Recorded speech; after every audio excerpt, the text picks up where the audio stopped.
Existem segredos e tesouros maravilhosos que você acessa quando pratica a adoração em seu tempo de oração. E nós queremos mostrar alguns desses segredos para você, que tem a ver com Deus e uma revelação maravilhosa de si mesmo, quando você adora no seu tempo de oração. Amém? Amém. Estão comigo? Posso repartir alguns segredos com você? Esses segredos eu espero que explodam o seu cérebro e o seu coração. Amém, queridos? Eu preciso também da sua atenção, preciso do seu hiperfoco aqui, para a gente poder fazer tudo o que temos que fazer até 8 horas. Amém, gente? Vamos lá. A primeira coisa que eu quero repartir com você, entenda, eu vou falar sobre oração. O tema, volta lá, o tema é a adoração. Oração, a mensagem 4, e o tema sobre a temática geral de oração é a adoração dentro da oração. Amém, queridos? E eu preciso que você venha comigo, porque a gente vai se encontrar lá no final, tá? Então vem, presta atenção que eu vou começar a repartir joias aqui com você. Você precisa dessas riquezas. Você precisa dessas riquezas. Vamos lá. Primeiro slide. Segundo, na verdade. Eu quero falar com você, não, volta lá. Eu quero falar com você sobre o nome de Deus. Esse é um tetragrama, que são as letras em hebraico do nome de Deus, ou o nome que Deus se revelou de si para Moisés. E nós costumamos ler essa palavra como Iavé. São palavras, 4 letras no hebraico, hebraico antigo não tem vogal, então são 4 letras. Acontece que essas letras, elas têm significados. No hebraico, cada uma das letras tem um valor numérico, mas também, cada uma das letras do hebraico é um desenho, é uma figura, e cada letra representa uma coisa, representa um objeto, representa um boi, representa uma cerca, representa um prego, representa alguma coisa. É interessante, assim é o hebraico. E também, essa letra, cada uma delas, essa palavra toda também é a essência do verbo ser em hebraico. Iavé, a raiz dessa palavra é do verbo ser.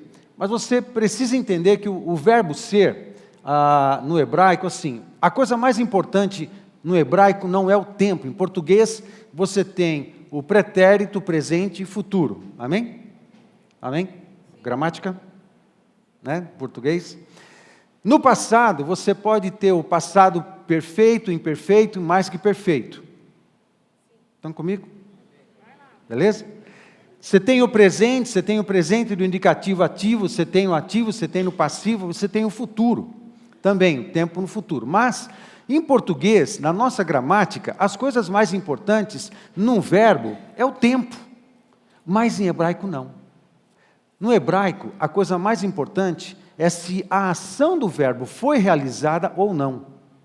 O verbo é secundário, o tempo no verbo hebraico é secundário. O que é mais importante no hebraico é saber se a ação foi realizada ou não. Por isso que esse nome é traduzido como eu sou o que sou. Mas, no hebraico, não existe o presente do indicativo ativo.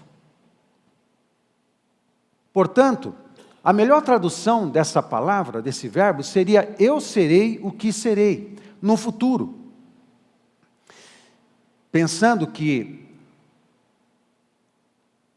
o futuro e o tempo não é a coisa mais importante. A ideia aqui de que eu serei o que serei, é que Deus será o que Ele resolver ser, o que Ele quiser ser, quando Ele quiser ser, para quem Ele quiser ser. Nada controla Deus. Ele é soberano. Ele é o que Ele é, Ele será o que Ele será. Então, é assim que conta. O homem não controla Deus, a humanidade não controla Deus, os demônios não controlam Deus. O nosso Deus é soberano. Amém? Tem mais ou menos essa ideia, o fato da gente traduzir essa palavra como eu serei o que serei. Ok? A coisa mais importante não é o futuro, é que Ele é o que Ele é e Ele será o que Ele será quando Ele bem entender. Ele é soberano, ninguém controla Deus. Uma outra coisa interessante nessa palavra é que essa é a palavra do Deus da aliança. Quando Ele se revela para Adão, Ele se revela como Deus de aliança e faz uma aliança com Adão, e nós chamamos essa aliança de aliança adâmica. E essa aliança acontece dentro do Éden, nós chamamos isso da aliança edênica. Quando Ele faz uma aliança com Noé, nós chamamos a aliança que Ele fez com Noé de aliança noaica. E a aliança que Ele fez com Abraão, nós chamamos de aliança abrâmica. Depois, Moisés ou Israel, nós chamamos de aliança mosaica. E depois, a nova aliança em Cristo Jesus. Quando na Bíblia Ele fala o Deus da aliança, Ele está usando esse nome. Ele não está usando El Shaddai, Ele não está usando Elohim, Ele não está usando o El Roi, Ele não está usando qualquer outro nome que o Antigo Testamento use para se referir a Deus. Sempre que Ele fala do Deus da aliança, Ele se refere ao Yahvé. Porque na aliança que Ele fez com o seu povo, quando Ele quiser ser Jeová Rafá, Ele será. Quando Ele quiser ser Jeová Chamá, Ele será. Quando Ele quiser ser Jeová Raá, Ele será. Ou seja, quando Ele quiser ser Jeová Rafá, Ele será. E o que é Jeová Rafá? É o Senhor que cura. A palavra Rafá é cura.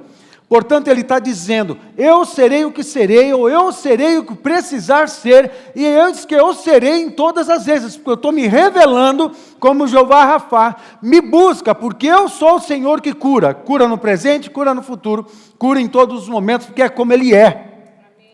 Amém? Ele é o eterno, é como Ele é. Não bastasse, Ele se dá a conhecer dessa forma. Eu serei cura para vocês. Sempre que vocês me buscarem, eu serei cura.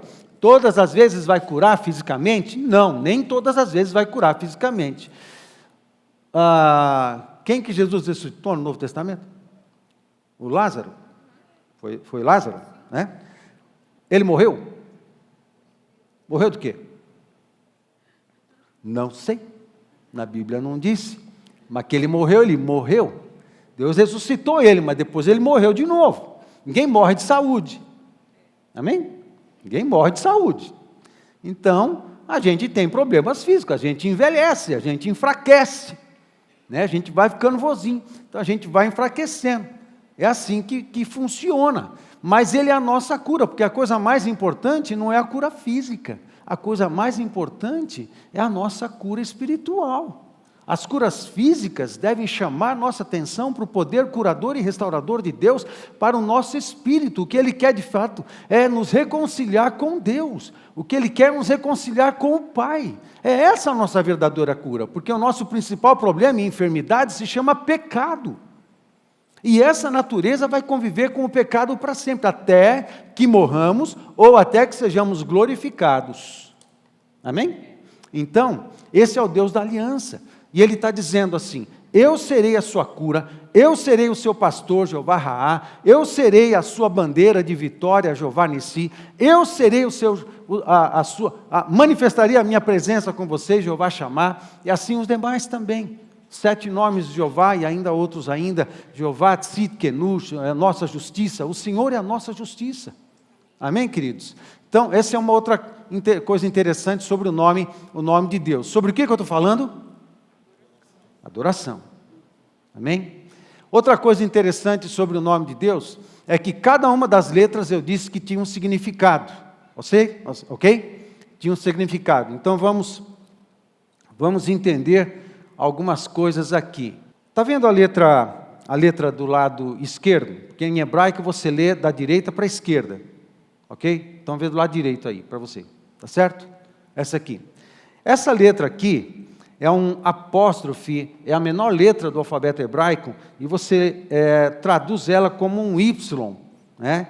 E às vezes tem som de I. E essa letra, presta atenção, essa letra, sozinha, ela representa algo, ela representa a mão. É a letra do nome de Deus, é a primeira letra, é a menor letra, representa uma mão. O Iod é o nome dessa letra, Iod significa mão, simboliza a mão. A segunda letra é o rei, que na tradução a gente bota um H, ok? É essa segunda letra da direita para a esquerda. E a palavra rei, ela significa várias coisas. Ela pode significar eis, né? Ela pode significar um buraco, uma janela, ou braços levantados. Pode significar, dependendo da frase, da palavra, ela tem esses símbolos. Você pode usar essa letra rei com esses símbolos. O primeiro iod significa? A segunda representa? Braços levantados. Ok? Ou buraco ou janela. A terceira letra é a vav, letra vav, que parece um cravo ali. A terceira letra. E essa letra sozinha, ela simboliza um prego, ou um cravo, ou um gancho. Certo? Sem simbolismo. A quarta letra é o rei novamente, que é a repetição. Duas letras se repetem aí, eis, ou buraco, ou janela, ou braços levantados. Esse é o nome de Deus. Agora, mão, braços levantados, prego e braços levantados novamente. Eu quero falar sobre a palavra shavar, que é a palavra que é muito comum no Antigo Testamento para adoração. Há muitas palavras em hebraico que são traduzidas como adorador, adorar, adoração, culto. Muitas palavras em hebraico, é muito interessante um estudo sobre isso. Mas essa palavra shavar, ela é muito comum, aparece dezenas de vezes, traduzida por adorar no Antigo Testamento. Se repete muito mesmo. E essa palavra adorar, shavar, fale comigo, shavar.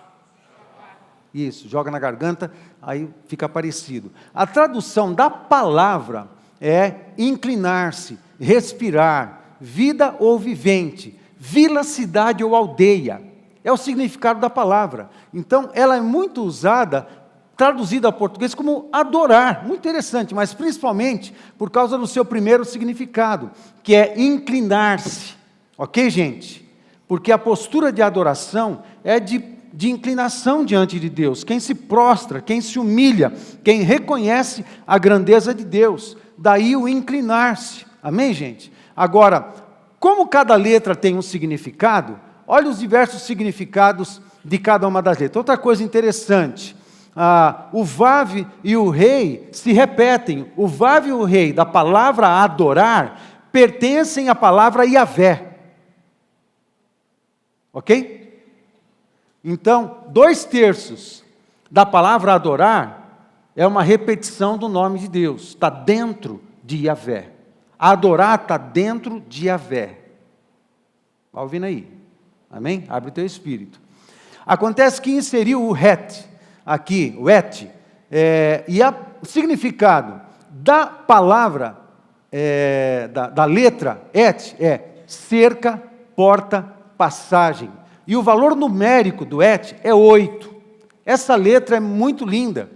E, da mesma forma, o vav, que é prego ou gancho, e o rei, que é eis ou buraco, ou janela, ou braços levantados. Uma coisa interessante da letra het é que ela é uma letra usada para muitas palavras importantes. Sempre se usa a palavra het, isso mesmo. Aí, para a palavra sabedoria começa com et. A palavra justiça começa com et. Graça, vida, tudo começa com et. Isso tem uma importância, ok? Na adoração, você adora sabendo quem é Deus e sabendo quem é você. Na adoração, você recorre à presença de Deus pela justiça promovida pelo sangue de Cristo sobre a tua vida. Na adoração, você acessa a Deus pela graça, Ele que permite você acessar. E na adoração, nós podemos encontrar vida, porque adoramos com a nossa vida, adoramos ao Senhor e a vida de Deus, porque a vida de Deus entrou em nós. Amém?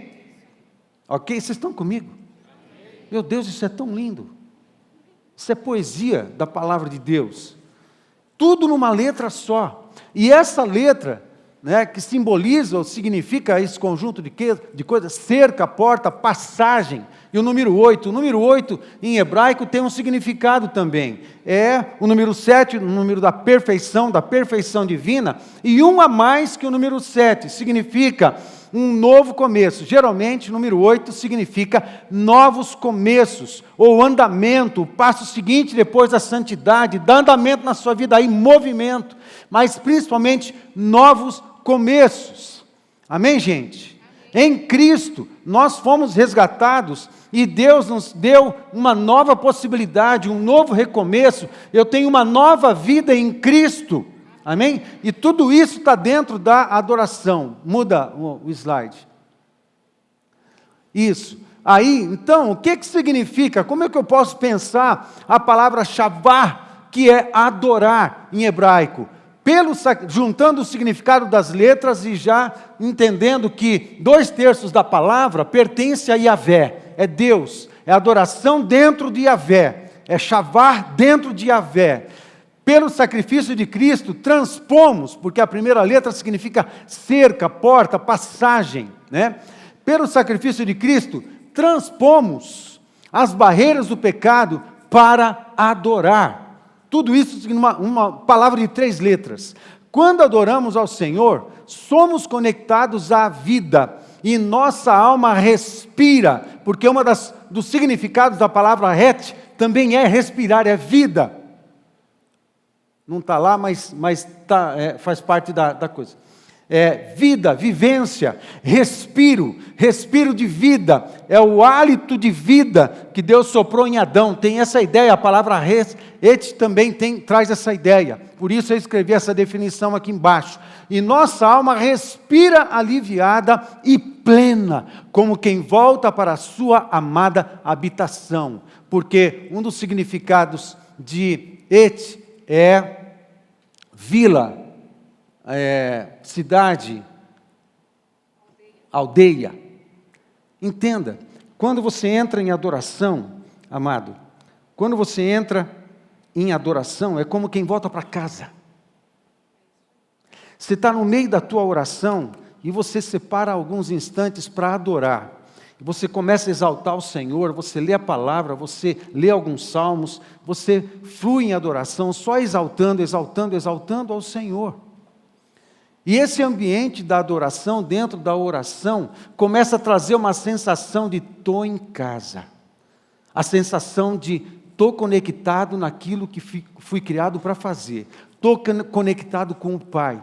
Estou aliviando a minha alma está experimentando um refrigério, porque dentro dessa presença, o hálito de vida de Deus sopra. Na adoração, o hálito de vida de Deus sopra, o vento de vida e de refrigério é soprado no ambiente da adoração.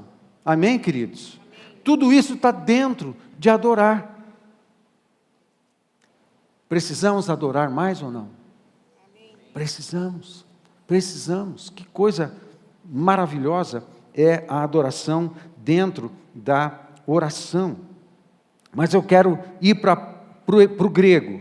A próxima palavra é o que o grego chama de adoração. E a palavra é proskuneo. Proskuneo em grego tem 2 raízes. Pros, que significa se sujeitar, se inclinar, reconhecimento, devoção, e kunel. Kunel significa cão, literalmente. Então, essa palavra, literalmente falando, usando as 2 raízes, ela significa lamber ou beijar como um cão. Evidentemente que não há nenhum sentido pejorativo nessa palavra, mas a ideia que essa palavra traz, quando é traduzida por louvor, significa beijar ao Senhor. Beijar o Senhor em estado de prostração. É a figura daquela mulher de Lucas 7, quando na casa de Simão, ninguém ungiu os pés de Jesus, e desde que ela entrou, ela chora, ela lava os pés de Jesus com as suas lágrimas, enxuga os pés com os seus cabelos, e joga óleo de incenso nos pés de Jesus. A posição dessa mulher é literalmente um proscunel. Ela está sujeita, inclinada, rendendo-se completamente, adorando, chorando, se entregando completamente, e Jesus está recebendo tudo isso. Essa é a postura do proscunel, é a postura da adoração, que é a nossa postura na oração. É muito importante entrarmos em tempos de oração em que a gente bote a cara no chão.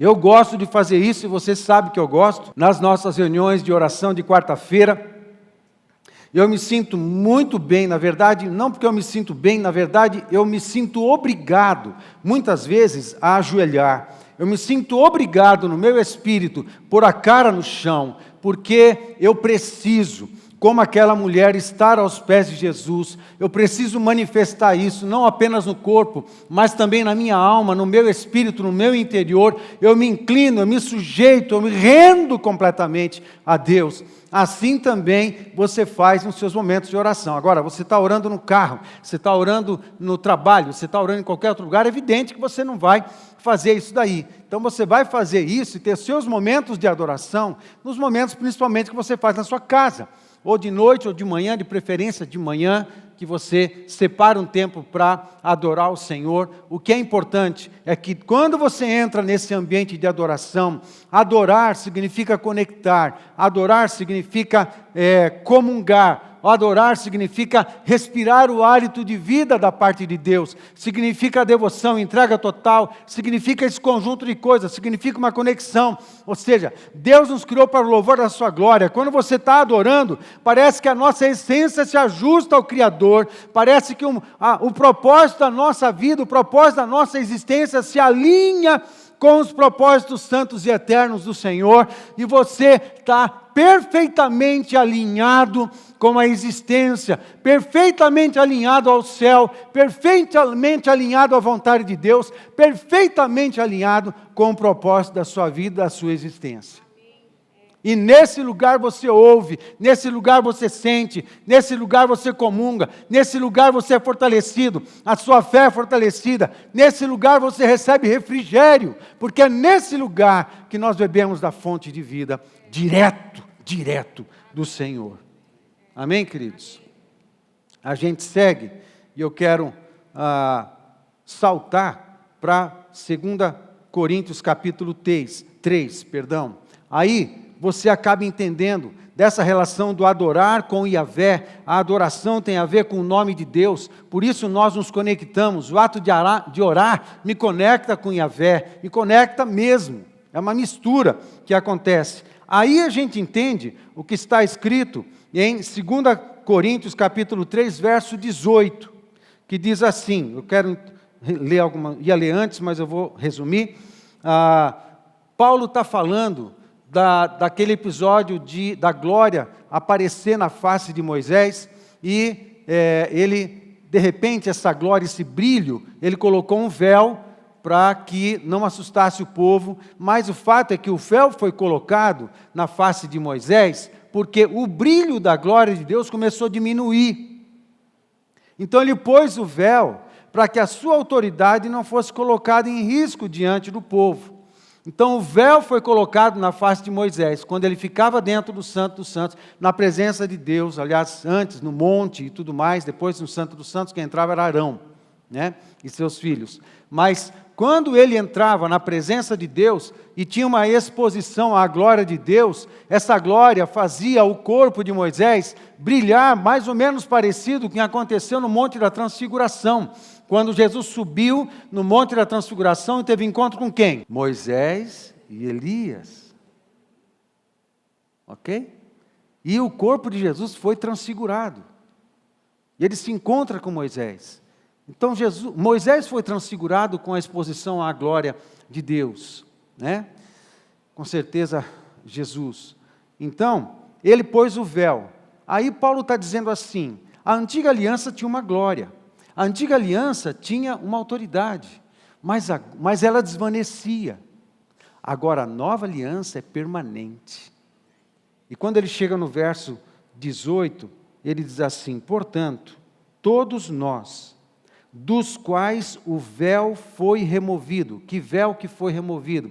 É o véu da ignorância, o véu da hipocrisia, o véu da falsa espiritualidade, o véu da religiosidade no sentido negativo, é o véu do pecado, é o véu da ignorância de Deus, tudo isso nos foi removido.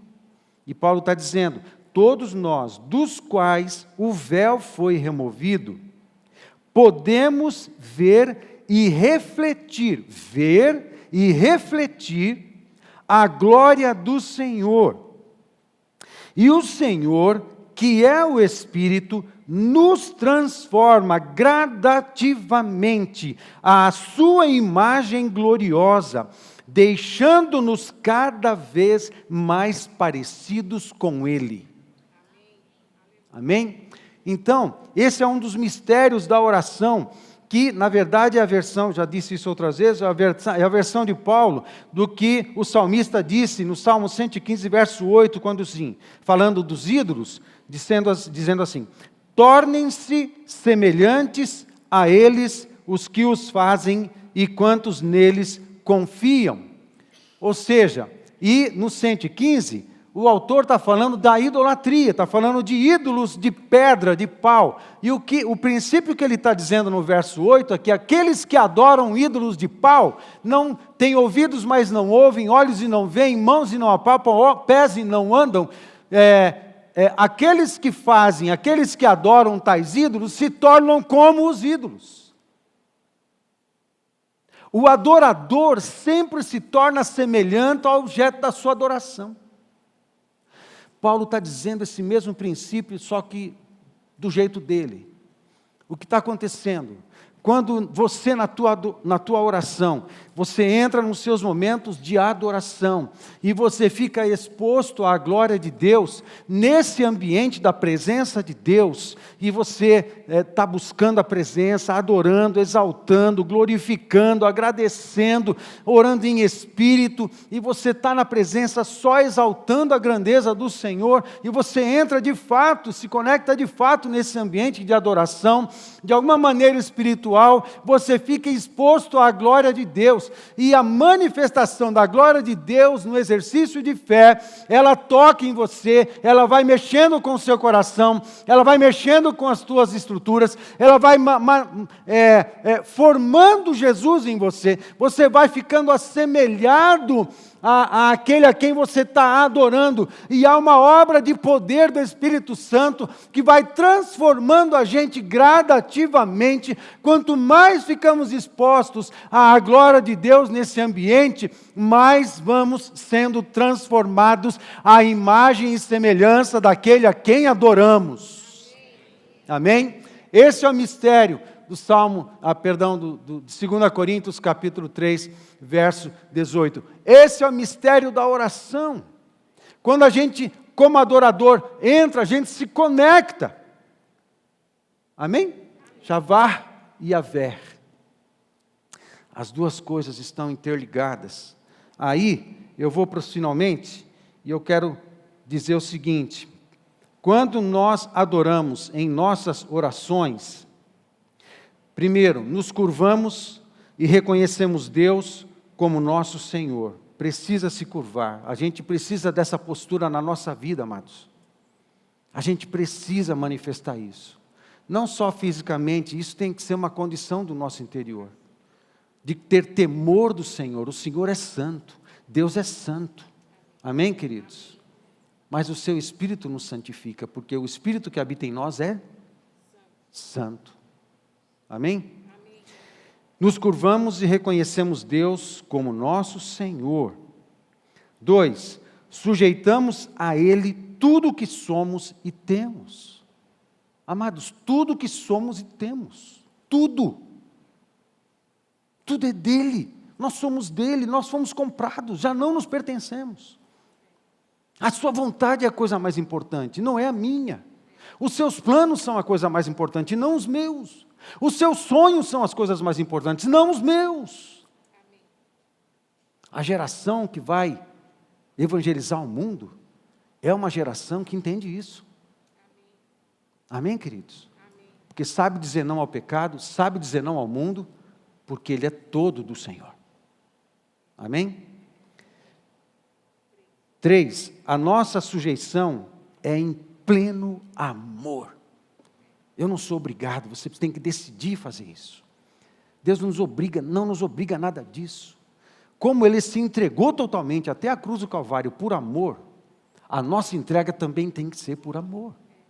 Mas é um amor que vai crescendo à medida que a gente anda com Ele. Amém, queridos? Esse amor não tem naturalmente em nós, Ele primeiro nos amou. Então, à medida que eu ando com Ele, provo do seu amor, aí eu vou crescendo o meu amor para com Ele, aí eu vou ficando endoidecido pelo amor de Deus, apaixonado, enlouquecido. Eu quero Deus, eu quero Deus, eu quero Deus, eu quero mais, e quero Ele, e quero sua vontade. E quero o seu reino implantado nas cidades, nas pessoas, nas famílias. Amém? 4, quando o adoramos, ficamos expostos à sua glória. 5, sua glória e santidade nos afetam. Nós somos transformados nesse ambiente, amado. Nesse ambiente é que nós somos transformados. Não é na terapia é uma bênção, não estou falando nada contra isso. Tem que fazer mesmo. No aconselhamento pastoral, bênção também. Mas o lugar de transformação, restauração e remissão é o lugar da presença de Deus. Amém. É nesse lugar. Amém? E todos nós podemos acessar. Todos os dias precisamos acessar esse lugar. Todos os dias. A sua glória e santidade nos afetam. Nos quebrantamos mais e nos entregamos mais. Cada vez mais. Cada vez mais. Ficamos expostos à glória e à santidade de Deus. E essa exposição à glória e à santidade de Deus nos transforma, nos cura, nos fortalece, nos carrega de fé, nos orienta à oração. Porque nós não sabemos orar como convém. Nós precisamos desse ambiente para orientar a nossa oração, para a gente seguir, para a gente se movimentar das nossas petições, pelas nossas intercessões, mas também para orar à vontade de Deus.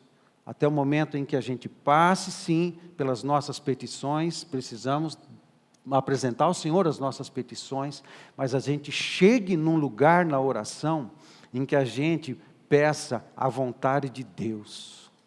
A vontade de Deus para a minha vida, a vontade de Deus para a minha casa, a vontade de Deus para a minha célula, a vontade de Deus para o meu ministério, a vontade de Deus para o meu trabalho, a vontade de Deus para o meu projeto de vida. A vontade de Deus é a coisa mais importante. A vontade de Deus para a nossa cidade, a vontade de Deus quanto ao meu sacerdócio pessoal, um lugar que eu ocupo na minha cidade, a vontade de Deus é a coisa mais importante. A gente tem que se movimentar na oração, passar do ambiente das nossas petições e encontrar os lugares altos dos planos de Deus, para que nós sejamos instrumentos nas mãos do Espírito Santo para o cumprimento, o clamor e a oração para o cumprimento da vontade de Deus aqui na terra. Amém. Fica de pé, vamos orar.